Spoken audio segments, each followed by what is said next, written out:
Paz, graça e paz a todos. Nós estamos hoje caminhando para o nosso encerramento nesse mês que nós estamos comemorando 505 anos de Reforma Protestante, e precisamente amanhã, 31 de outubro, e hoje nós vamos encerrar essa série em que nós estamos refletindo, meditando sobre os solas da Reforma Protestante, ou aqueles ensinos, aquelas doutrinas que foram recuperados por aqueles homens, pelos reformadores, naquele período em que o Evangelho estava sendo misturado, falsificado por uma série de outras coisas. Então nós vamos encerrar hoje essa série, e hoje nós vamos falar sobre um sola, ou somente, que é o que significa somente a Deus toda a glória, que talvez seja um sola que seja um propósito para o qual todos os outros solas convergem. Então esse sola, o sólido glória, ou somente Deus toda a glória, é esse ensino que os reformadores eles resgataram, redescobriram, né? Porque os reformadores não inventaram nada, eles apenas redescobriram aquilo que estava na Escritura, que tinha sido, por assim dizer, abafado pelo papado, pela Igreja Católica Apostólica Romana. E esse sola é um sola que ele fundamenta muitas coisas no que diz respeito não somente à nossa salvação, mas à vida, à história do mundo, os acontecimentos do mundo. Ele fundamenta aquilo que nós fazemos pelo que fazemos. Ele fundamenta o sentido e o fim da nossa vida. Ele mexe com aquilo que nós falamos da nossa existência, do nosso propósito existencial.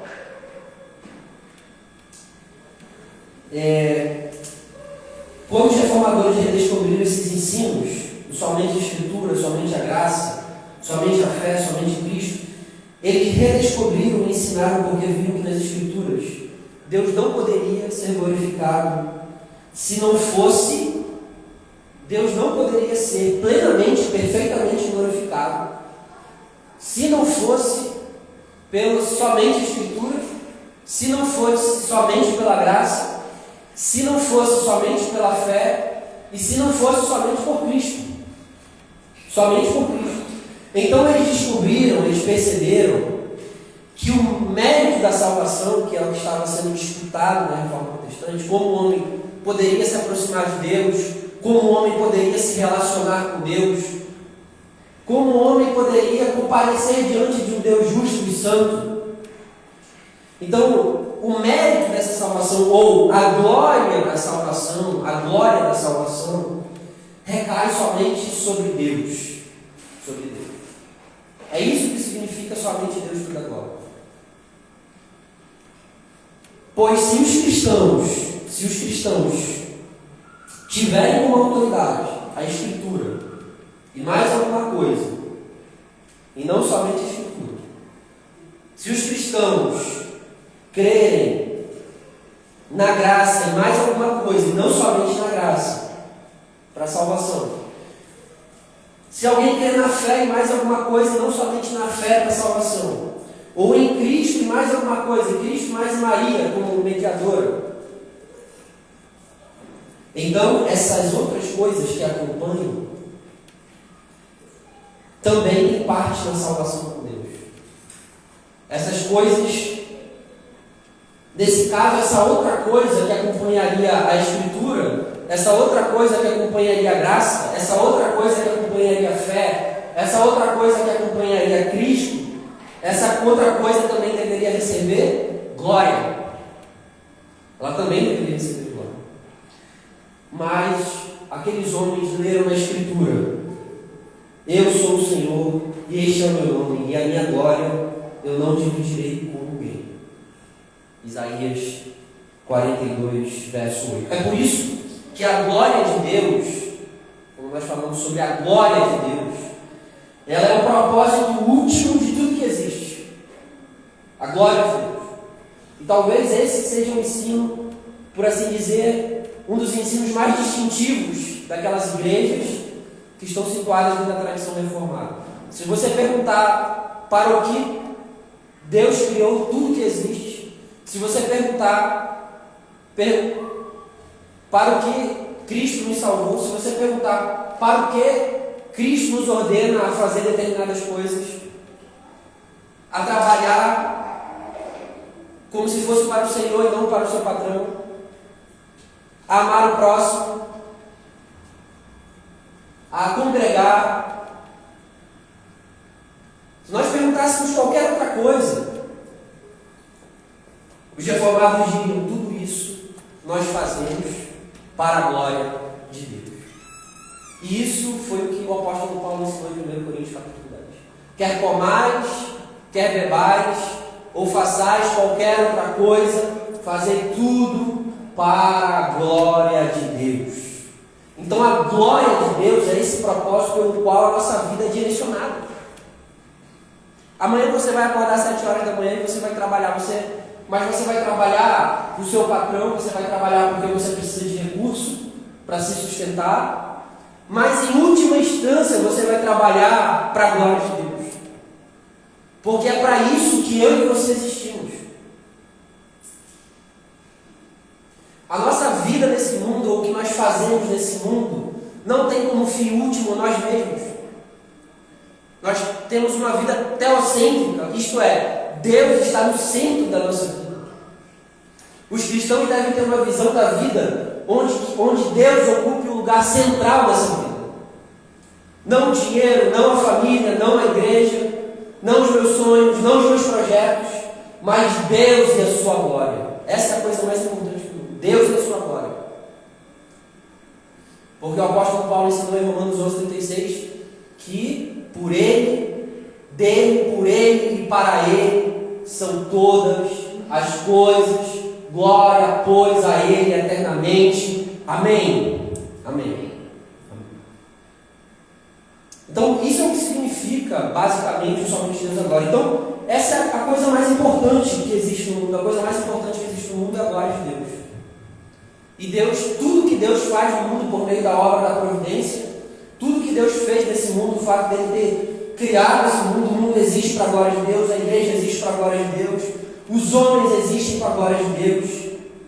Há um catecismo que foi produzido na história da igreja para ensinar as crianças sobre a fé cristã. E a primeira pergunta desse catecismo é: qual é o fim principal de todo homem? Ele começa com essa pergunta: qual é o propósito pelo qual eu e você existimos? Essa é uma pergunta extremamente importante. É uma pergunta que tem sentido existencial.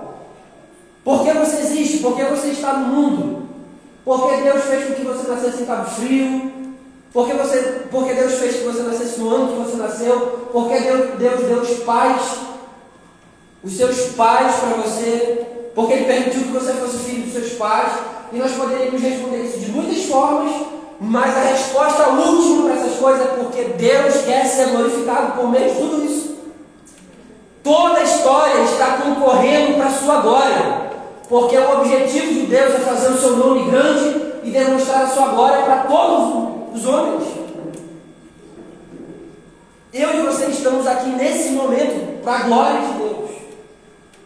Existem muitos motivos secundários pelos quais nós estamos aqui. Nós estamos aqui porque nós sabemos que nós precisamos da comunhão. E nós somos encorajados, edificados e fortalecidos na comunhão. Nós estamos aqui porque Deus nos chama a congregar, a reunir. Porque não existe cristão solitário, não existe cristão fora da comunhão. Porque a igreja é o corpo de Cristo e os cristãos são membros que compõem esse corpo.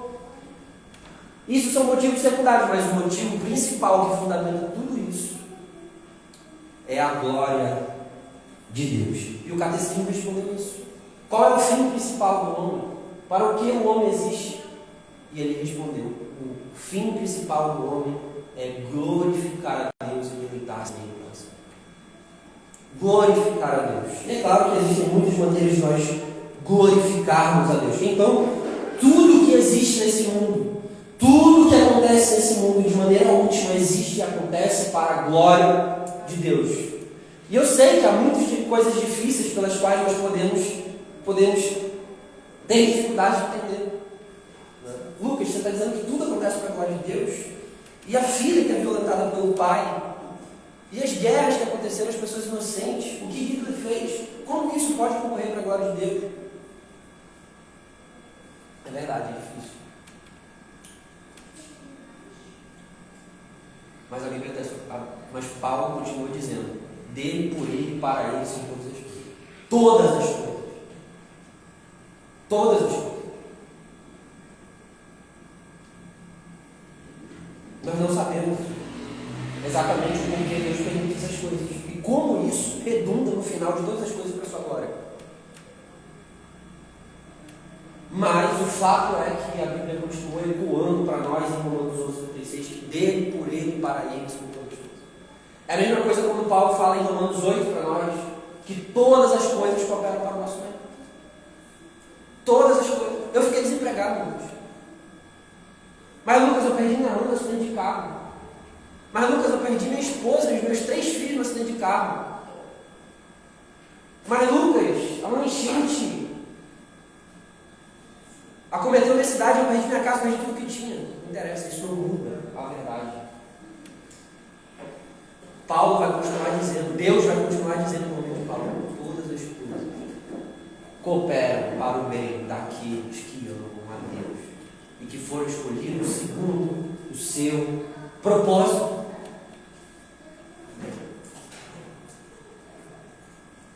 Tudo isso. De tal forma que Paulo também vai dizer que os sofrimentos do tempo presente não podem ser comparados com a glória que em nós há de ser revelada.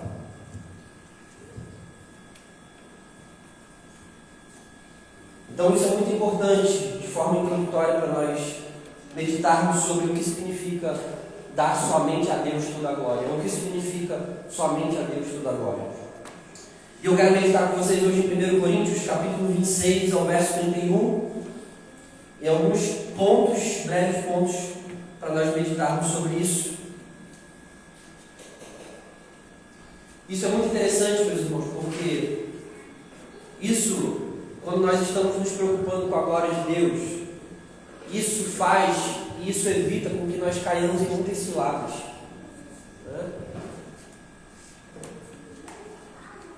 Em que muitas igrejas do nosso tempo são cometidas hoje. Vamos fazer isso aqui para atrair mais gente. Vamos fazer isso aqui porque isso aqui está certo. Vamos fazer isso aqui porque isso aqui está na moda. Os cristãos não são orientados por aquilo, pelas tendências de marketing do nosso tempo. Os cristãos são orientados pela glória de Deus. Isso aqui vai trazer mais glória a Deus? Isso aqui é o que o Senhor ordenou na sua palavra? Que nós fizéssemos como igreja. Então, quando nós fixamos os nossos olhos na glória de Deus, e não meramente naquilo que dá certo, naquilo que é legal, naquilo que vai encher a igreja, naquilo que é tendência, a gente muda o nosso paradigma de decisões. 1 Coríntios 1, 26 a 31.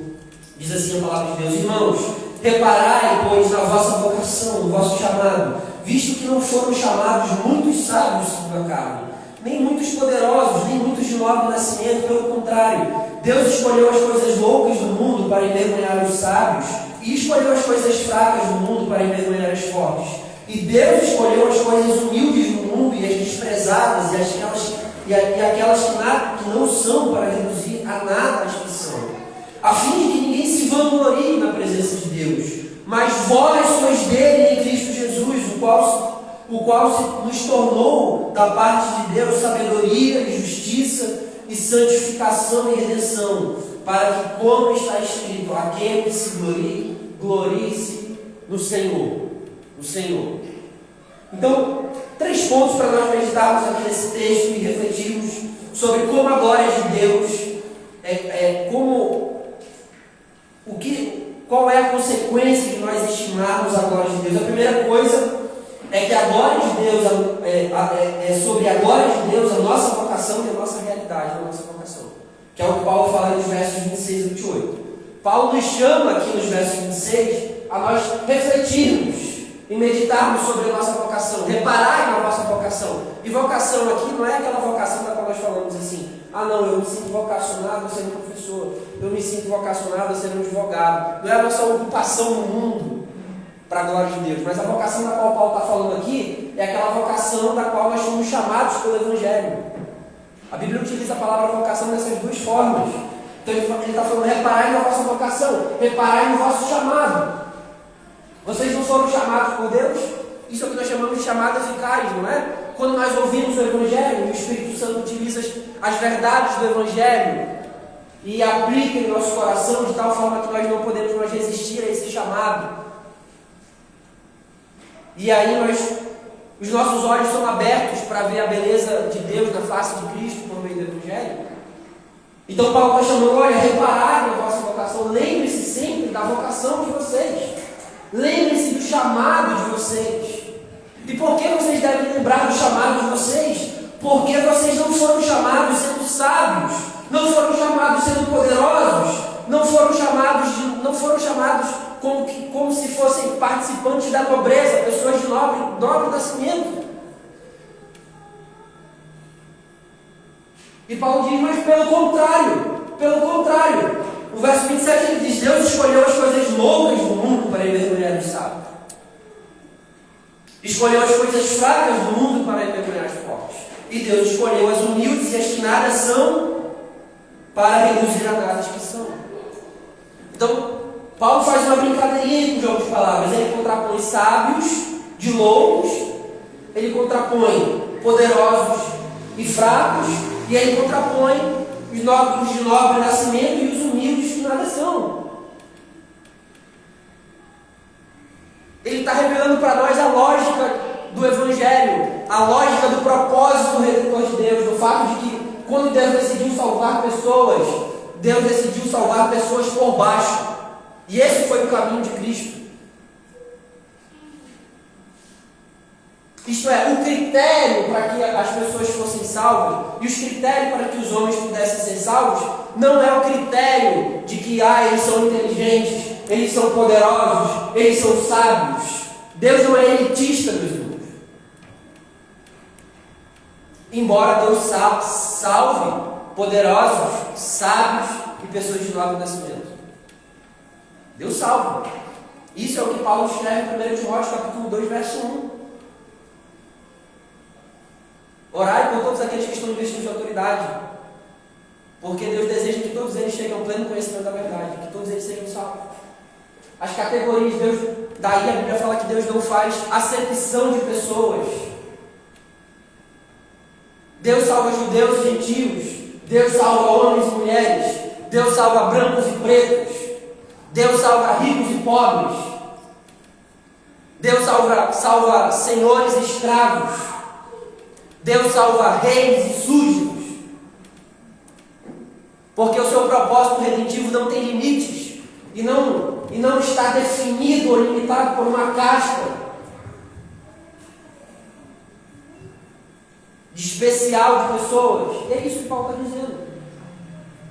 Paulo está dizendo aos coríntios: vocês foram salvos, olha a realidade de vocês, olha a vocação de vocês. Quando você foi chamado, o que você fazia? Você era mentiroso, você era um ladrão, você era um idólatra.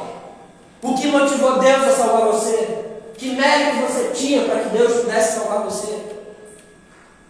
Você era um promíscuo, um adúltero. Que tipo de vida você vivia?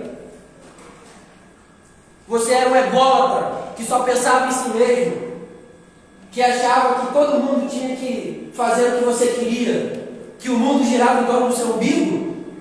Qual era a sua realidade? Todos nós tínhamos uma realidade quando nós fomos salvos, meus irmãos. Qual era a sua realidade? Pensa aí. Faça o que Paulo está dizendo. Repare na vossa vocação. Lembre-se quando Deus te chamou pelo Evangelho. Quem você era? Você era um Zé Ninguém. Nós éramos um Zé Ninguém, meus irmãos. Nós estávamos desgarrados de Deus. Nós estávamos em pecado. Nós estávamos em miséria.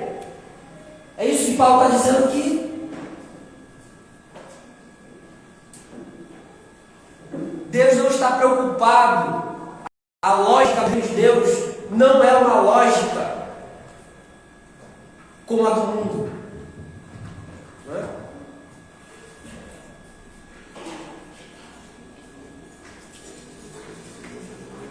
E isso é muito interessante porque lá em Tiago, nós somos expostos ao fato que os irmãos mais pobres estavam sendo tratados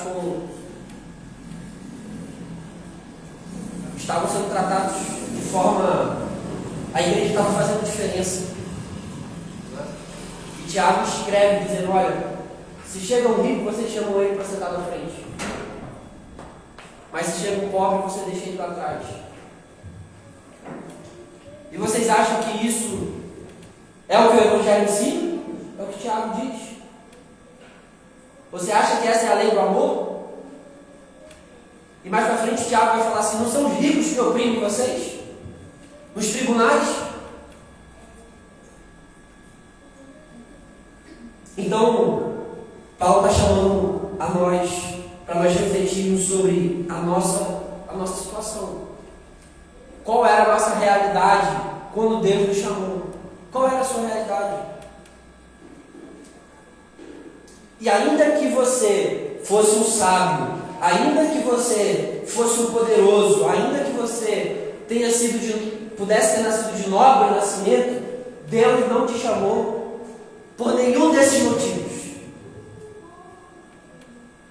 Nenhum desses motivos. Porque Deus não chama alguém, Deus não chama ninguém baseado em suas credenciais. Ninguém. É por isso que nós falamos que a eleição é incondicional. É incondicional por quê? Porque Deus elegeu não baseado na sabedoria, no poder que alguém iria ter no futuro e baseado no nascimento dele, na nobreza de nascimento dele. Deus elegeu porque Ele quis, esse era o seu propósito, porque Ele decidiu amar. Então, a primeira coisa que agora Deus evidencia para nós, que é como ele termina no verso 31, é que nós éramos ninguém, meus irmãos. Nós éramos ninguém. O Eugene Peterson, que foi um pastor presbiteriano, ele escreveu uma Bíblia parafraseada. Eu quero ler esse trecho que ele escreveu para vocês. Esse mesmo trecho que nós lemos, olha o que ele diz: lembre-se de quem vocês eram quando vocês foram chamados para esta vida, para a vida de Deus. Não vejo entre vocês muitos representantes da elite intelectual, nem cidadãos influentes, nem muitas famílias da alta sociedade. Não é óbvio que Deus deliberadamente escolheu homens e mulheres que a sociedade despreza, explora e abusa? Não é óbvio que Ele escolheu gente do tipo Zé Ninguém para desmascarar as pretensões vãs dos que se julgam importantes? Fique claro que nenhum de vocês pode contar vantagem diante de Deus. Ninguém pode contar vantagem diante de Deus. Tudo que temos, cabeça no lugar, vida correta, pecado perdoado e novo início, vem de Deus, por meio de Jesus Cristo. Daí podemos dizer, se alguém se orgulha, que se orgulhe por causa de Deus. De Deus. Então essa é a primeira coisa. Que Deus, a glória de Deus, a nossa vocação e a nossa realidade como Deus nos chamou. Não porque nós éramos sábios, não porque nós éramos poderosos, ou não porque nós éramos de nobre nascimento, mas Deus inverteu a lógica. Deus inverteu a ordem.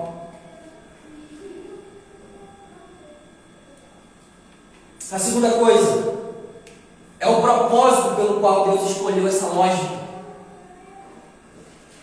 A lógica que o próprio Cristo fez. Não é?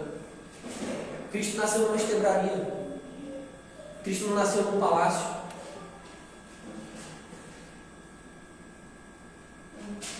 Cristo foi um sacerdote que não veio de linhagem sacerdotal.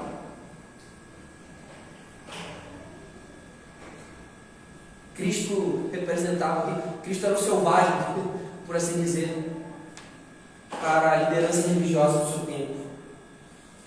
O segundo ponto é o propósito em Deus escolher os loucos, os fracos, os desprezados. O propósito em Deus escolher essa lógica. Olha o que Paulo vai dizer no verso 29, depois dele dizer que Deus escolheu as coisas humildes do mundo, as desprezadas e aquelas que nada são, para reduzir a nada as que são.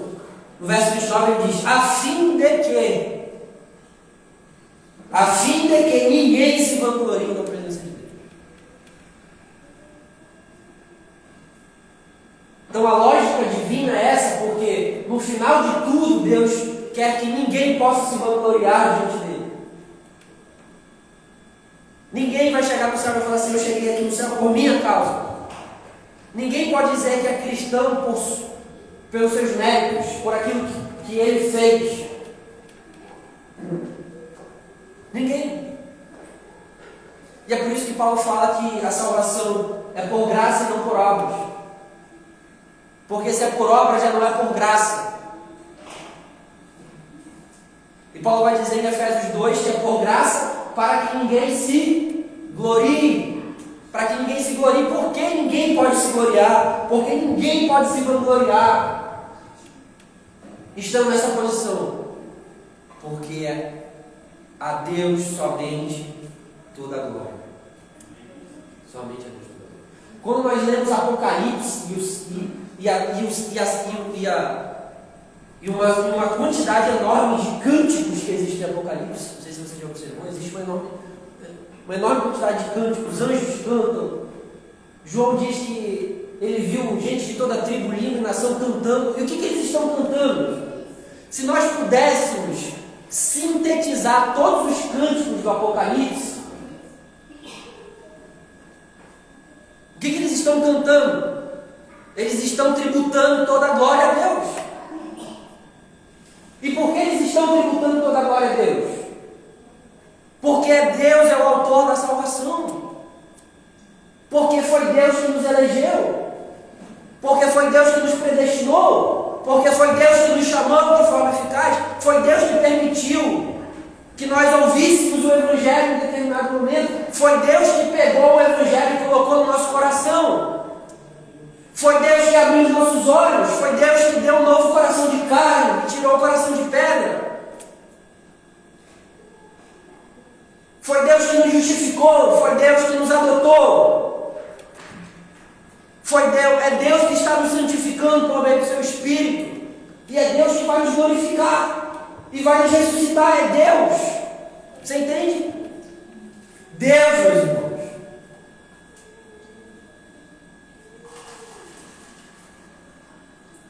Por isso, quando Paulo escreve dele, por ele, para ele são todas as coisas, ele diz a glória eternamente. Amém. Amém. Quando nós adoramos, nós estamos tributando louvor e glória a Deus. E nós estamos tributando louvor e glória a Deus pelo quê?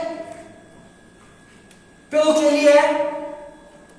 Porque Deus é o ser mais perfeito que existe nesse mundo. O ser mais majestoso que há nesse mundo. O ser mais amoroso que há nesse mundo. O ser mais puro que há nesse mundo. O ser mais santo que há nesse mundo. E nós adoramos a Deus não somente pelo que Ele é, nós tributamos glória ao seu nome, mas nós também glorificamos a Deus pelo que Ele faz. É por isso que quando nós oramos dizendo, Senhor, obrigado, obrigado porque o Senhor me salvou, obrigado porque o Senhor me deu um emprego, obrigado porque o Senhor me curou, obrigado porque o Senhor me deu minha família, obrigado porque o Senhor me deu meu filho, porque é Deus que faz tudo isso. Deus é o protagonista da história, meu filho. Deus é o protagonista da história. Porque Deus tem um plano eterno. E o plano eterno de Deus é salvar pecadores. E tudo o que acontece nesse mundo. Calvino, que foi um pastor e um teólogo, ele dizia que o mundo é o teatro de Deus. É o teatro da glória de Deus. Porque o mundo é o palco onde Deus está atuando.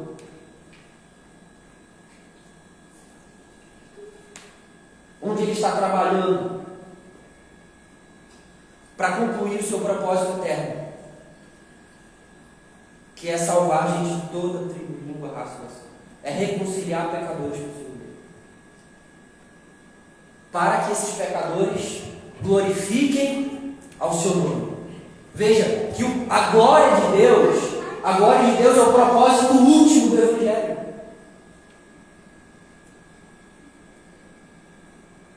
A glória de Deus é o propósito último do Evangelho.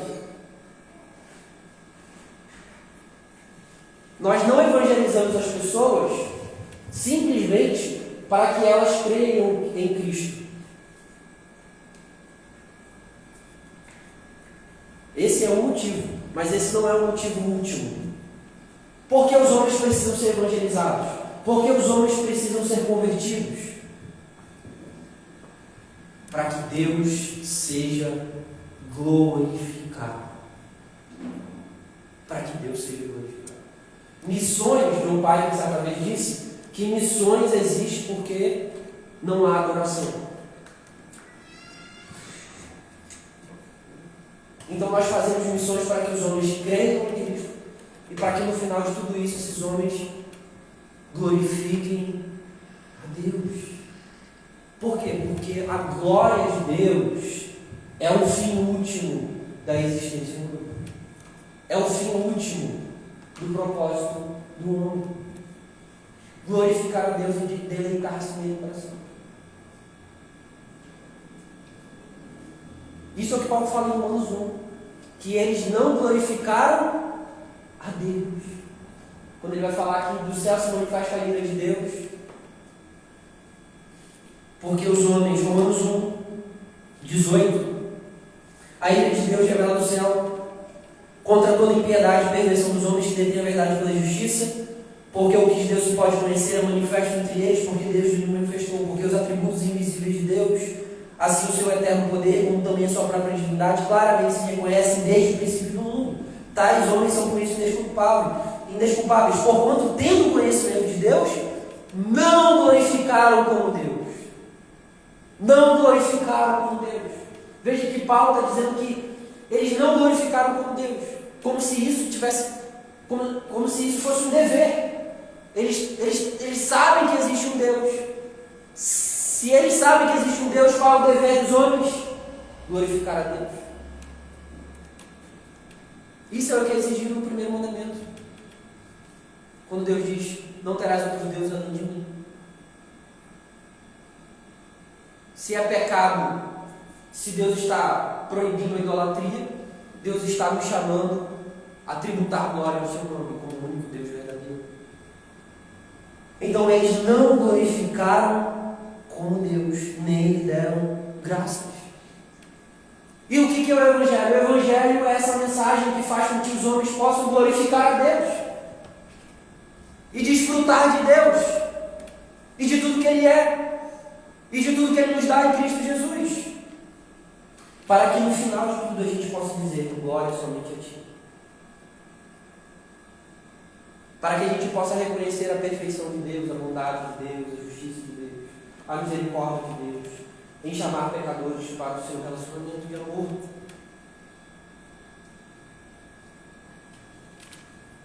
Para que no fim ninguém se vanglorie diante de Deus, que é o que Paulo fala. Então o propósito é isso. O propósito é que Deus escolheu os loucos, os que nada são, pecadores, Deus escolheu prostitutas, Deus escolheu mentirosos, Deus escolheu ladrões, Deus escolheu gente, desculpa a expressão, gente safada, que não vale nada.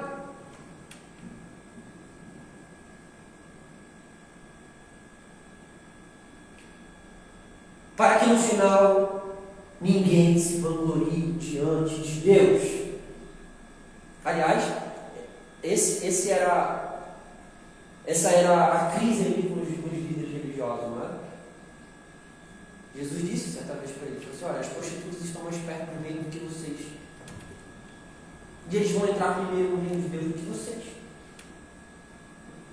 E por que Jesus disse isso? Porque os religiosos se achavam limpinhos.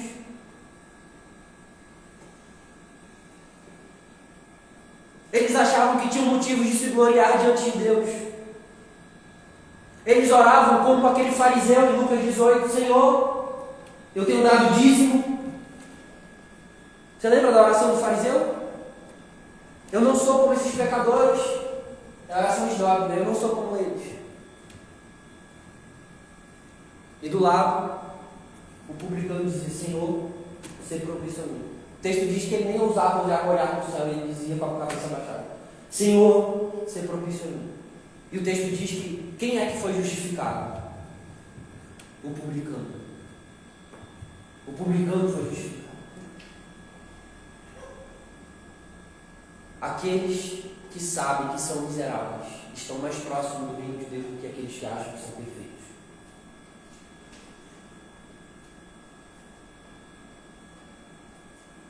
Aqueles que acham que são limpinhos.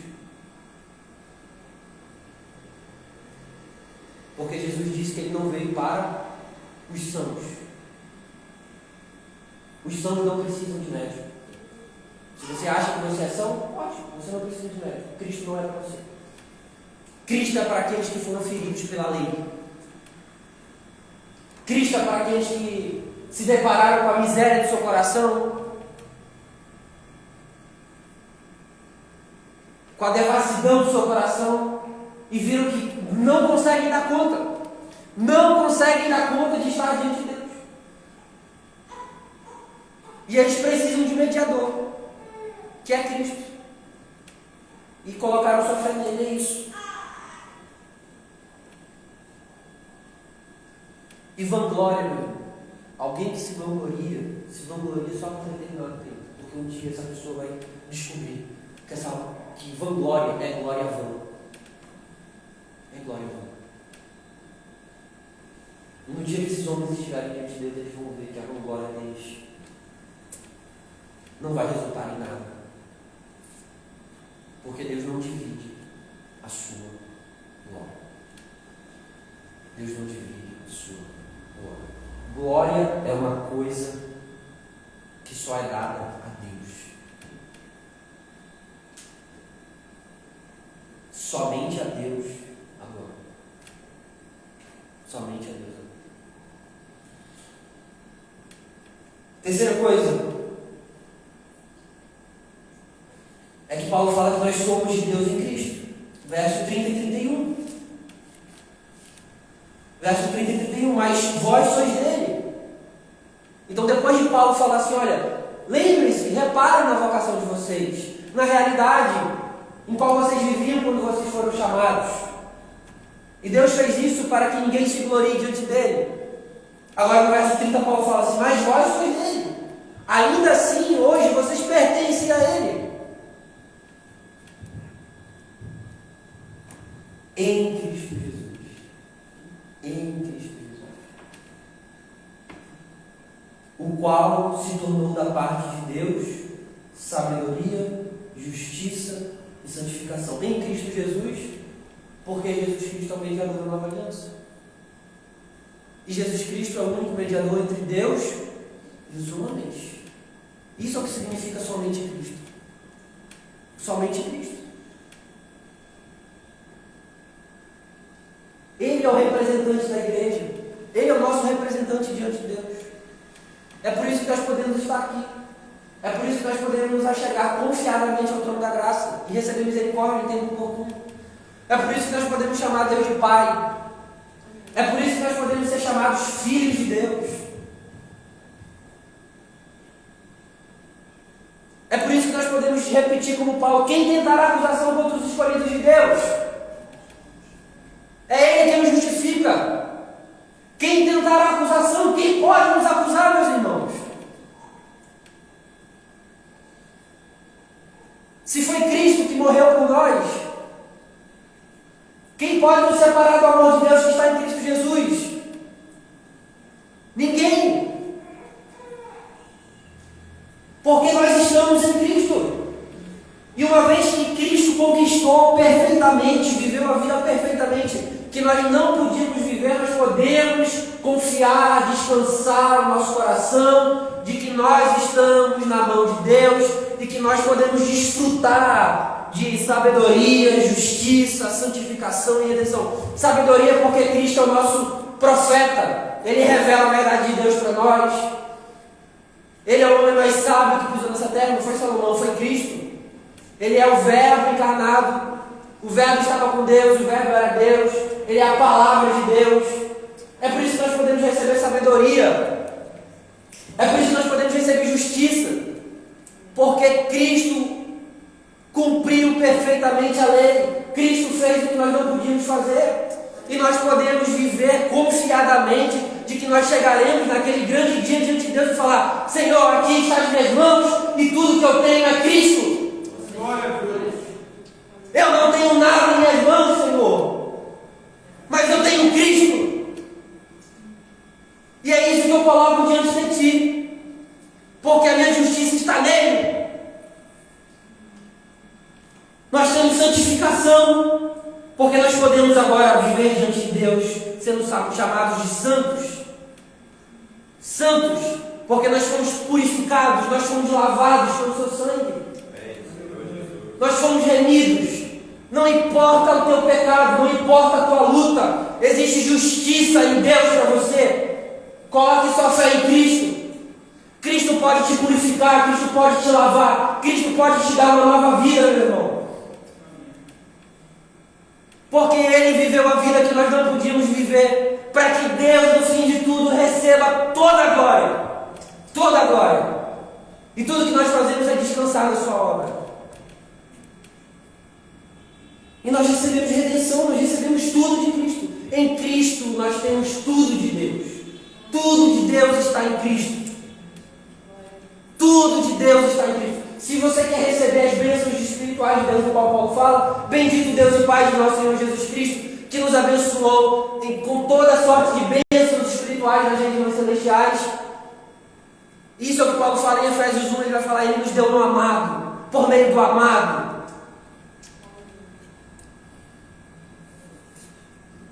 É por isso que isso é tudo que nós temos para pregar. Isso é tudo que eu tenho para pregar para vocês como pastor de vocês. Cristo e esse crucificado. Porque você não precisa de mais nada senão Cristo. Porque em Cristo você tem sabedoria, você tem justiça, você tem santificação, você tem perdão, você tem nova vida, você tem reconciliação, você tem paz, esperança. Por isso que não interessa quem vai ser eleito hoje. Cristo está reinando no seu trono. Amém. E a sua igreja vai continuar militando e triunfando.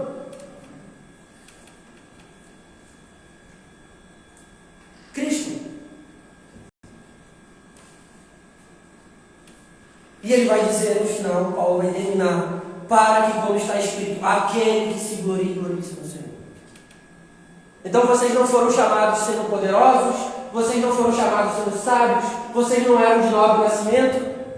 Deus fez isso para que ninguém se vanglorie diante de Deus, porque agora nós somos dele em Cristo, porque em Cristo nós temos sua justiça, sabedoria, redenção, santificação, para que de tal forma, depois de tudo isso, a gente possa olhar e dizer assim: Senhor, em minhas mãos eu não tenho nada. E eu só posso me gloriar em Ti. Eu não posso me gloriar em nenhuma outra coisa. Eu não posso me gloriar no meu trabalho, eu não posso me gloriar nas minhas capacidades, eu não posso me gloriar na minha competência intelectual, eu não posso me gloriar na minha conta bancária, eu não posso me gloriar na minha família, eu não posso me gloriar nada disso, Senhor. Mas eu posso me gloriar em Ti. Eu posso me gloriar em Ti, é o que Paulo está dizendo. Aquele que se glorie, glorie-se no Senhor. Por que no Senhor? Porque é no Senhor que nós temos justiça, nós temos sabedoria, nós temos santificação, nós temos redenção. Não há outro lugar em que se gloriar senão em Cristo. Porque toda glória fora de Cristo é vazia, vai ser destruída por Deus. E é isso que significa somente Deus agora. É por isso que nós damos a Deus somente a glória, somente toda a glória. Porque Cristo é o autor e consumador da nossa fé. É o que diz o autor de Hebreus. Ele é o autor e consumador da nossa fé. Nós cantamos aqui: em nada ponho a minha fé, senão na graça do Senhor, na graça de Jesus. Lembre-se disso. Você vive para a glória de Deus. Você faz o que faz para a glória de Deus. A glória de Deus. E eu quero terminar lendo Jeremias, que é do texto do Antigo Testamento que Paulo utilizou para escrever isso, aquele que se gloriava no início do Senhor. Jeremias 9, 23 e 24, para nós encerrarmos. Essa é a glória que nós podemos ter nessa vida. Assim diz o Senhor: não se glorie o sábio na sua sabedoria, nem o forte na sua força, nem o rico nas suas riquezas. Mas o que se gloriar, glorie-se nisto, em me conhecer e saber que eu sou o Senhor e faço misericórdia, juízo e justiça na terra, porque dessas coisas me agrado. Você quer se gloriar? Você quer um motivo para se gloriar? Glorie-se no Senhor. E glorie-se nisto, em conhecer a Deus. Conhecer a Deus. Esse é um motivo legítimo para você se gloriar. Esse é um motivo legítimo pelo qual nós temos de que se gloriar. Isso nos ensina, meus irmãos, que nós devemos ser pessoas humildes nesse mundo. A glória de Deus nos faz ver a realidade pelo qual nós fomos chamados. Isso significa que nós não somos pessoas que cremos que o que fazemos ou o que conquistamos é mérito nosso. Por isso que muitos cristãos de antigamente, principalmente compositores, eles compunham músicas, no final das músicas eles abreviavam com SDG, só lhe deu agora. Somente Deus agora. Você foi elogiado, você foi honrado, você foi reconhecido em alguma medida. Isso não é errado. A Bíblia nos chama a honrar aqueles que merecem honra. Mas lembre-se, glória somente a Deus. Nós redirecionamos isso tudo a Deus, pela qual nós, por meio de quem nós nos movemos, vivemos e existimos. Porque dele, por ele e para ele são todas as coisas. Glória, pois, a ele eternamente. Amém. Vamos orar. Senhor Deus,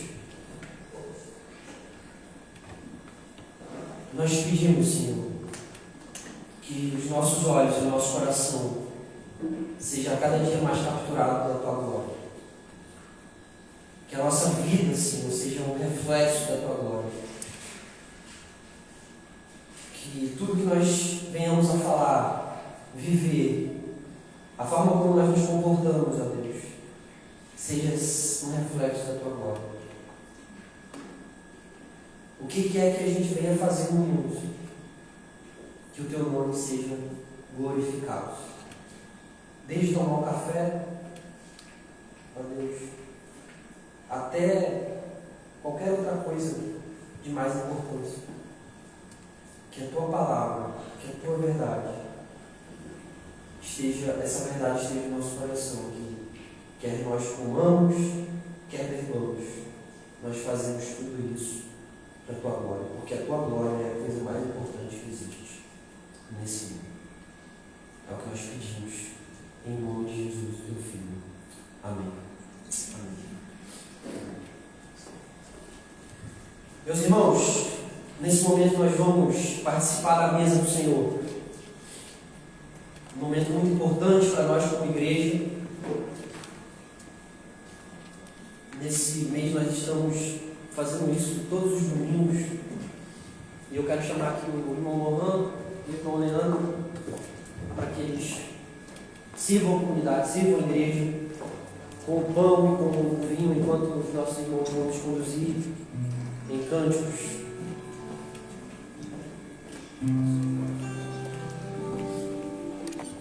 Você pode ficar de pé. Se você é um cristão, se você crê em Jesus Cristo, você está convidado a participar da mesa. Essa mesa não é da comunidade cristã redentora, essa mesa é a mesa de Cristo. Agora, se você não é um cristão, não faça isso, porque você estará comendo e bebendo juízo para si, como diz, como nós cremos na palavra. Pode. Digno é de glória e louvores, levantamos nossas mãos e adoramos ao Senhor. Digno é de glória e louvores, levantamos nossas mãos, te adoramos, ó Senhor, porque grande és tu, maravilhas fazes tu, não há outro igual a ti, não há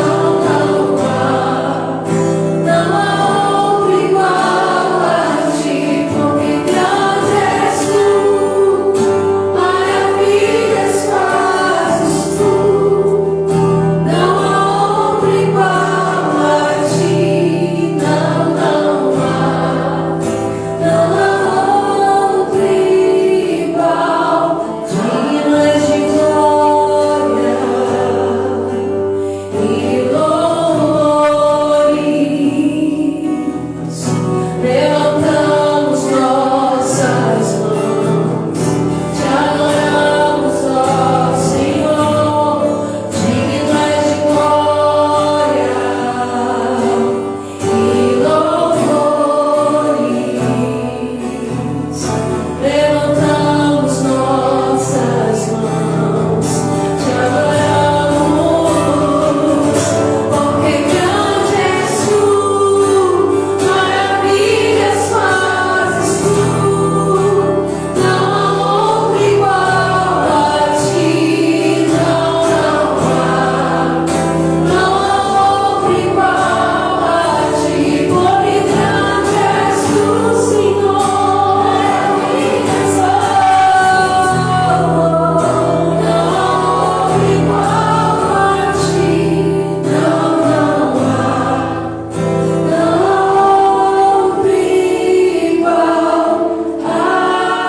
ti.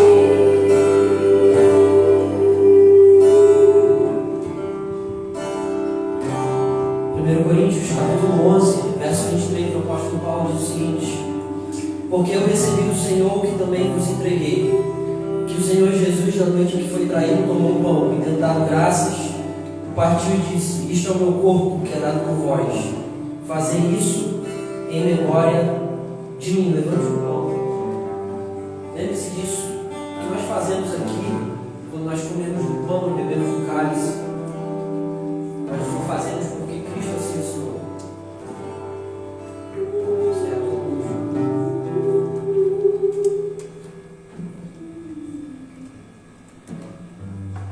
E nós estamos diante do pão e do vinho, que nada mais é do que a representação do Evangelho, o corpo moído de Cristo e o seu sangue derramado.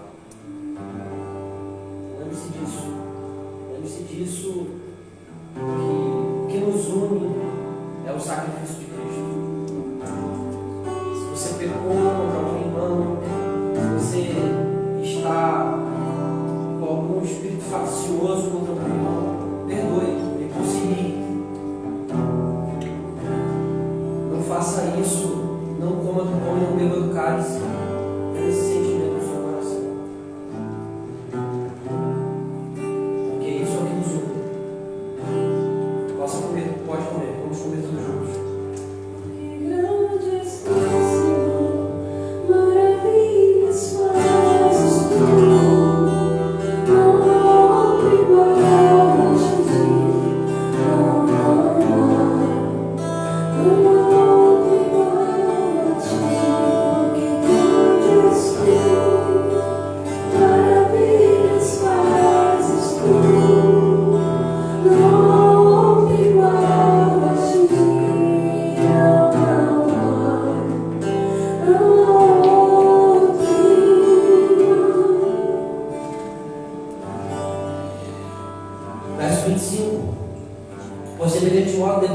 saciado, tomou também o cálice, dizendo: Este cálice é a nova aliança no meu sangue. Fazei isto todas as vezes que bebeis em memória de mim. Porque todas as vezes que comeis este pão e bebeis este cálice, anunciais a morte do Senhor até que Ele venha. Vamos fazer isso agora. Pega o seu cálice. Vamos anunciar a morte do Senhor. É isso que nós estamos fazendo. A morte que se tornou justiça, retidão, santidade e redenção. Vamos viver juntos. Bendito é o teu nome, Senhor.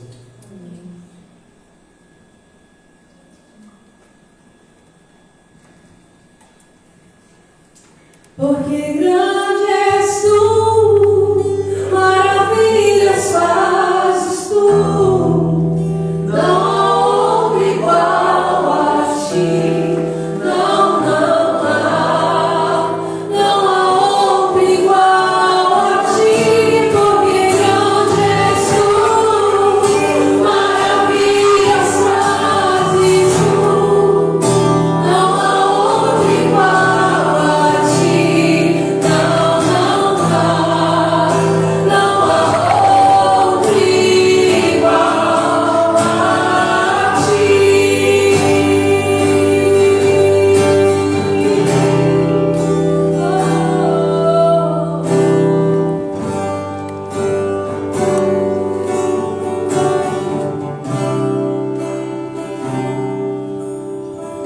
Senhor, nós bendizemos o teu nome e te damos graças. Bendito é o teu nome, Senhor. Glória somente a ti.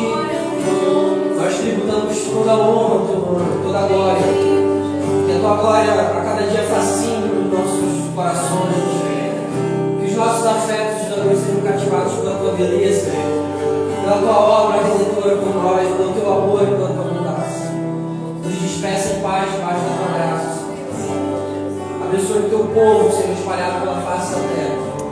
E que amanhã, ó Deus, durante a nossa semana, nós possamos testemunhar o teu nome, ser salvos onde quer que nós estejamos. Que o amor do nosso Deus, a graça do nosso Senhor Jesus Cristo e as doces consolações do Espírito sejam com todos nós.